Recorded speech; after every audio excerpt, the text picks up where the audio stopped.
belong to different subjects and different departments. And I think only professional courses will be run in this particular center. Okay, and I think 70 candidates or 65 candidates will attend this whole conference hall, and you have to take 90 classes, and your attendance will be met, and you can say that 70% attendance is compulsory to complete your coursework. And I advise you that you should attend all the classes that will help you in your research work. Like if you are going to actual work under your guidance, and if you have some problem in your statistical programming or gathering the data or collection of the data, which method or which research proposal or which type of the research design should be in your research work, and you will be confused. So if you are going to attend this particular class, you will be able to identify your problems, you will be able to identify which type of the coursework, which type of the research design, and what would be the sampling of your data can be having in your research proposal, and what statistical tools will be uh, measurable to your whole work. And this work is not only beneficial for your own, but it will help you to the also our society. Means whatever you do in your research proposal, that research must communicate to the society. Okay, and whatever the research you doing by the candidate, whether they are belonging to any commerce management or any scientific department, so that will help the society. Either they gain new concept, or they have to reinterpret the researches which we have done earlier. Okay, means whatever the thesis, whatever the concepts or ideas have been given by previous researchers, that must be reinterpreted, or you can give any new idea or new concept to our society or to the whole world. Okay, so सिर्फ इतना ही है research में कि आप जो भी करने जा रहे हैं वो सिर्फ आप ही के से जो है एसोसिएट नहीं है। जो रिसर्च आप करेंगे, जो आप निकल के आएगा, वो क्या करेगा, वो पूरी सोसाइटी को क्या करेगा, वो बेनिफिट करेगा। ठीक है ना, वो सबको कम्युनिकेट करेगा। जो फाइंडिंग्स होते हैं रिसर्च के, वो सिर्फ एक पर्टिकुलर डिपार्टमेंट के नहीं होते। फॉर एग्जाम्पल, अगर आप में से कोई लॉ का हो, या कोई कॉमर्स का हो, ठीक है, या कोई मैनेजमेंट का हो, या अदर डिपार्टमेंट का हो, तो वो सिर्फ वो डिपार्टमेंट के लिए बेनिफिशियल नहीं रहता, वो बल्कि क्या रहता है, वो पूरी सोसाइटी एट लार्ज पे जो है वो क्या करता है, पूरी सोसाइटी एट लार्ज को वो बेनिफिट देता है। जैसे कि हम जानते हैं कि बहुत सारे साइंटिफिक रिसर्च है या कॉमर्स में या मैनेजमेंट में जो है वो यूरोपियन कंट्रीज में या जो है अमेरिका में या फिर जो है बाहर के मतलब हुआ है, बाहर हुआ है फॉरेन में। बट क्या करते हैं, अगर हम लोग जब रिसर्च में आगे बढ़ते हैं तो उन्हीं की थ्योरीज और कंसेप्ट को लेकर ही आगे बढ़ते हैं। Either we have to reinterpret that their research और कंसेप्ट, और we have to introduce something new to the society. या तो हम कुछ नया देते हैं, या फिर हम उसको जो है अपनी तरीके से फिर से मतलब इंटरप्रेट करते हैं। ठीक है, सिंपली अगर हम बात करें रिसर्च की, अगर इसके इंट्रोडक्शन हम लोग देखें तो रिसर्च क्या होता है कि it is systematised research search for knowledge. मतलब कि एक सिस्टमेटिकली हम क्या करते हैं, एक नॉलेज को जो है हम क्या करते हैं, उसको सर्च करते हैं। ठीक है, या फिर हम कह सकते हैं कि इसका जो मेन पर्पज होता है वो किसी एक पर्टिकुलर प्रॉब्लम को क्या करता है, सॉल्व आउट मतलब सॉल्व करने के लिए होता है, उसके सोल्यूशन को पाने के लिए होता है। ठीक है, मीन्स कि जैसे अगर रिसर्च है, हम रिसर्च में सबसे फर्स्ट स्टेप क्या करते हैं, पहले स्टेप क्या होता है हमारा, identification of problem. Identification of problem जैसे कहा जाता है ना कि जस्ट लाइक कि मेरा एग्जांपल लीजिए, जब मैं आरडीसी में बैठा था तो मेरा टाइटल देख के ही जो है जो एक्सपर्ट आए थे, तो उन्होंने साफ कहा था कि जो आप मतलब आपका जो टाइटल है, अगर टाइटल या आपका प्रॉब्लम क्लियरली डिफाइंड है तो मतलब आपका रिसर्च आधा वहीं पे कंप्लीट है। ठीक है, वो क्लियरली डिफाइंड होना चाहिए। आप अपने जो आपका जो रिसर्च है वो उसके जो प्रॉब्लम्स हैं वो क्लियरली डिफाइंड होनी चाहिए। ठीक है, ऐसा ना हो कि वो इतना एम्बिगुअस हो जाए कि आपको भी नहीं समझ में आए और आपके गाइड को भी नहीं समझ में आए। गाइड यहाँ पे सिर्फ आपको जो है एक आइडिया देता है, एक पथ देता है, ठीक है। करना सब कुछ आपको है, पूरी फील्ड में सब कुछ आपको ही करना रहता है, ठीक है। तो इसमें जो है क्या होता है, ये एक मतलब हम किसी प्रॉब्लम को सलूशन ढूंढते हैं, किसी प्रॉब्लम का सलूशन ढूंढते हैं, एक साइंटिफिक वे में उसको ढूंढते हैं, एक सिस्टमेटिक वे में ढूंढते हैं। क्यों? क्योंकि अगर हम साइंटिफिक और सिस्टमेटिक वे में नहीं ढूंढेंगे, वो वैलिडेट नहीं हो पाएगा, ठीक है, वो वैलिडेट नहीं हो पाएगा। जैसे कि अगर हम एग्जांपल लेते हैं, हमने कोई एक सर्वे किया कि कोई एक सर्वे किया कंज्यूमर बिहेवियर पे, कस्टमर सेटिस्फेक्शन पे सर्वे किया, ठीक है। मान लो 200 लोगों का एक मतलब पॉपुलेशन है, 200 लोगों की पॉपुलेशन में हमने जो है रैंडमली 50 लोगों का जो है सर्वे किया, ठीक है। 50 लोगों का सर्वे किया, उसमें से कुछ क्वेश्चन ऐसे हैं जिसमें ज़्यादातर लोग एग्री हैं, और कुछ क्वेश्चन ऐसे हैं जिसमें ज़्यादातर लोग जो है वो डिसएग्री है, ठीक है। लेकिन अगर हम इसको साइंटिफिकली इसको टूल्स पे मेजर नहीं करेंगे, है ना, जो भी स्टेटिकल टूल्स या कर सकते हैं मील्स हो गया, या फिर हमको टी टेस्ट लगाना हो गया, ठीक है, या एफ टेस्ट लगाना हो गया, जो भी जो स्टेटिकल टूल्स है, ठीक है, या सब चीज़ें नहीं लगाते हैं, तो क्या होगा, ये वैलिडेट नहीं होगा, ठीक है। तो हमारा जो जो रिजल्ट होगा वो रिजल्ट क्या है, वो मतलब अप्रोप्रिएट नहीं माना जाएगा, ठीक है। तो ये जो रिसर्च है ये टोटली मतलब ये इन्वॉल्व करता है कैसे।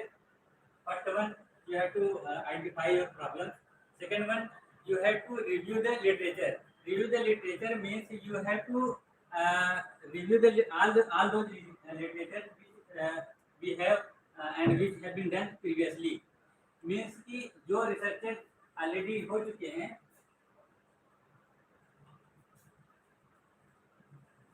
जो रिसर्चेज प्रीवियसली हो चुके हैं उसमें जो है उसके जो मतलब उसके जो कंसेप्ट है, उसके जो जो भी प्रोसीजर्स है, उसमें उसमें कौन सा टूल्स लगाए, क्या फाइंडिंग है, उसकी हाइपोथेसिस क्या थी, उसकी ऑब्जेक्टिव क्या थी, वो सारी चीज़ों को हम क्रिटिकली क्या करते हैं, उसको एनालाइज करते हैं, उसको देखते हैं, उसको रिव्यू करते हैं।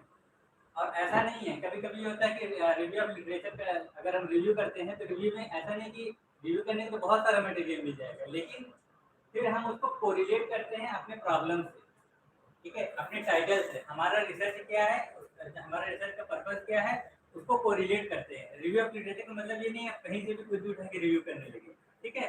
सबसे पहले हम उसको अपने एक अपना जो स्पेसिफिक एरिया है उस तरीके के जो रिसर्चेज हुए हैं प्रीवियस में, उसको हम फाइंड आउट करते हैं, उसको देखते हैं। फिर उसमें से जो हमें हमारे जो सबसे ज़्यादा रिलेवेंट है उन रिसर्चेज को हम क्या करते हैं, उन रिसर्चेज को हम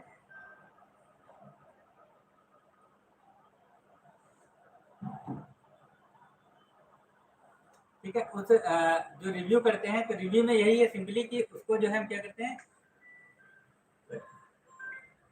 जी सर।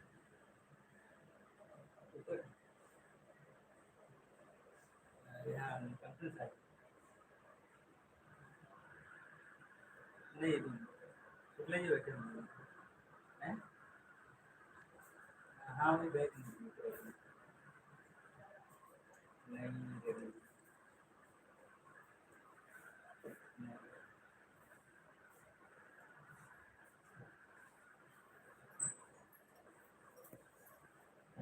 ठीक है, रिव्यू ऑफ लिटरेचर की हम बात कर रहे थे, तो रिव्यू ऑफ लिटरेचर में ये है कि जो हमसे जो रिलेटेड है, जो एसोसिएटेड जो रिव्यूज हैं, we have to take only those, okay.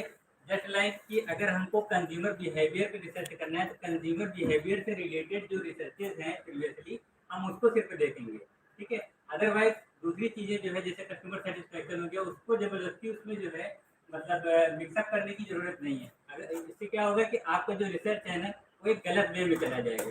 इसीलिए जो सबसे ज़्यादा मतलब करीब में इसका जो रिसर्च होता है, अब कंज्यूमर बिहेवियर में भी जैसे बहुत सारी चीज़ें हैं कि ड्यूरेबल गुड्स है और जो है पेरिशेबल गुड्स है, ठीक है। तो आप जो है उन चीज़ों को भी यहाँ पे क्या करना पड़ता है, उन चीज़ों को भी जो है हम अलग अलग सेगमेंट में डिवाइड करते हैं, ठीक है। फिर आता है setting research questions, objectives and hypothesis. मतलब यहाँ पे क्या करते हैं कि जो हमारे जो रिसर्च है उस रिसर्च को हम क्या करते हैं, उस पर क्वेश्चन लगाते हैं कि कौन कौन से हमारे क्वेश्चन है जिसके जो है सोल्यूशन हमको चाहिए, ठीक है। वहाँ पे हम एक ऑब्जेक्टिव भी जो है तैयार करते हैं कि कौन कौन से ऑब्जेक्टिव हैं जिसके जरिए कि जो है हम क्या करें, हम उसको जो है को रिलेट करें, मतलब हमको उसको फाइंड आउट करना है। On the basis of your objectives and research question, you have to put your hypothesis. You have to frame the hypothesis. What is hypothesis? Hypothesis basically your result. Okay. Either you have to find out that particular result, or you are going to say that it will not be possible. मतलब कि या तो वो find out होगा या फिर वो जो है निगेशन में चला जाएगा. ठीक है, तो ये चीजें होती है. फिर उसके बाद आता है research design. Research design is a very important procedure of any research. It means here you are going to design your research. What will you do in your complete research process, and how will you collect your data from, and how will you decide what will be your population or sample size, or who will be your sampling units, and all other things that will be comprises in your whole research process. That is comes in your research design. Okay, and next is collection of data. Collection of data is very important. Like you are going to deep study about the collection of data, and you have to study about the uh, uh, probability or non-probability. Okay, and you will be confused too much about random sampling, non-random sampling, and many other जो है stratified sampling, and such type of the sampling techniques you have to adopt to collect the data. And the next one is analysis of data.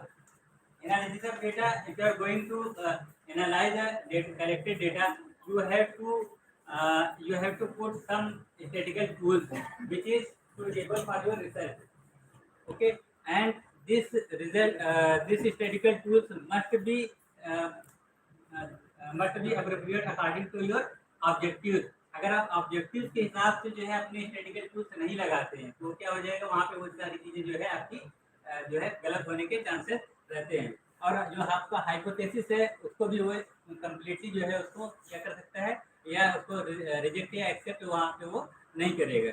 ठीक है, तो analysis of data जो है और research methodology, जो research design में आपका research methodology है, ये बहुत ही इंपॉर्टेंट चीज़ है. ये समझ लीजिए कि आपके पूरे रिसर्च प्रोसेस में रिसर्च मेथोडोलॉजी और analysis of data, research methodology आपको पूरी तरीके से बता देगा कि आपको फर्दरली करना क्या है. ठीक है, आप कैसे जो है डेटा कलेक्ट करेंगे, कैसे कौन कौन से जो है अप्रोप्रिएट टूल्स इसमें जो है अडॉप्ट करेंगे, किसको कहाँ अप्लाई करेंगे. ठीक है, कैसे जो है कोई हाइपोथेसिस है उसको कैसे जो है अप्लाई करेंगे, वो सब सारी चीज़ें आपके रिसर्च डिजाइन में आ जाएंगी. और जब एनालाइज करने बैठेंगे तो सिर्फ आपको उसी टूल्स को जो है क्या करना है, उसको स्टैटिकल टूल्स को उसको अप्लाई करना रहता है. तभी जब एनालिसिस के करके ही हम जो है अपने किसी भी रिजल्ट को क्या करते हैं, वैलिडेट करते हैं. अगर वो वैलिडेट होता है तो फिर उसको हम फर्दर जो है लास्ट स्टेज पे आके उसको हम क्या करते हैं, उसको रिपोर्ट करते हैं. ठीक है, रिपोर्ट करने का मतलब कि whatever the researches have been done, और एंटायर प्रोसेस जो आपने किया है, क्या फाइंडिंग्स उसकी हुई है. ठीक है ना, क्या फाइंडिंग्स हुई थी, क्या उसके लिमिटेशंस क्या है. ठीक है, फाइंडिंग्स जैसे कुछ भी आपका फाइंडिंग्स आ गया, फिर उसके लिमिटेशंस हैं. ठीक है, लिमिटेशन मतलब कि what hurdles have come in your research process, and what are the limitations, like it may be your budget, it may be time constraint. ठीक है, जस्ट लाइक कि अगर बॉटनी का कोई बंदा है, अगर तो वो क्या करेगा, वो अगर फील्ड सर्वे कर रहा है तो वो किसी क्रॉप पे अगर सर्वे कर रहा है, हो सकता है कि उसके रिसर्च करते करते उसका सीजन जो है वो चेंज हो जाए. ठीक है, तो ये आपके जो है आपके टोटल जो रिसर्च प्रोसेस है इसको कहीं ना कहीं से ये क्या कर सकता है, ये अफेक्ट कर सकता है. ठीक है, फिर ये सारी चीज़ें जो है कम्युनिकेट होनी चाहिए सोसाइटी के साथ. आपके जो रिसर्चेज हैं वो रिसर्चेज सिर्फ आप तक ही सीमित या आपके डिपार्टमेंट तक जो है वो लिमिटेड नहीं होनी चाहिए. उसको जो है क्या होना चाहिए, उसको पूरी सोसाइटी से उसको कम्युनिकेट होना चाहिए. तो जो रिपोर्ट बनाई जाती है, जो थीसिस की रिपोर्ट बनाई जाती है, उसको मतलब इतनी आसान भाषा में बनाई जानी चाहिए कि ताकि वो सोसाइटी उसको क्या कर सके, उसको अंडरस्टूड कर सके. ठीक है, now come to the next point, characteristics of research. Characteristics बात करते हैं कि पार्ट 1 है